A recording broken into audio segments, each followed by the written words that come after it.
one key piece of information that I haven't told you yet is that we know that physical activity is releasing every single time you move your body, you're releasing a whole bunch of neurochemicals in your brain. Some of them make you just feel good. Serotonin, dopamine, noradrenaline, endorphins. Yeah, I feel good. If I go out for a walk, I feel better than if I had been sitting here for 8 hours. But the other thing that gets released every single time is growth factors. I like to call it a bubble bath of neurochemicals that happens every time you move your body.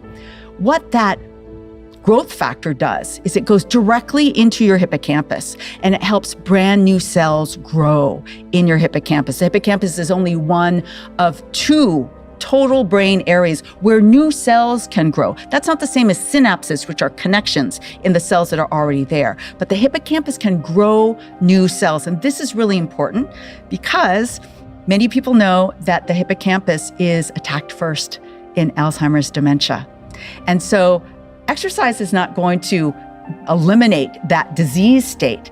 But if you start with a huge fluffy hippocampus, it's going to take that disease that much longer to actually damage enough of your hippocampus so that you start seeing those telltale signs of memory impairment that comes with Alzheimer's disease and dementia in general. Same thing with the prefrontal cortex. Your prefrontal cortex can grow with physical activity. That's not neurons, but new synapses can grow. Age and neurodegenerative disease states can damage cells, but also take away synapses. And I think the most immediate thing that I benefit from every single day is the mood boost that you get from that serotonin, dopamine, noradrenaline that gets released every time you move your body. So there's 3 key effects that we know happen every time you move your body. First one is mood. You're going to get your dopamine, your serotonin up. Second is focus and attention. So a single workout isn't going to make more synapses in your prefrontal cortex, but the prefrontal cortex uses dopamine. And so it's clear that even a single workout can make your prefrontal cortex work better in terms of focus and attention. Also very important anytime you're speaking. And the third is reaction time. Your reaction time is, motor. You're working your motor cortex when you move your body, and your response and reaction time is significantly shorter after even a single workout compared to if you just don't work out and sit.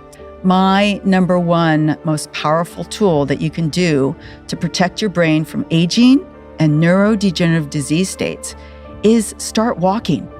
Why do I start with that? Because everybody can walk. You don't need to buy any new fitness outfits. Just go out and walk more. And from that study that I mentioned in the 65-year-old, 30% reduction in the probability of getting Alzheimer's with just walking.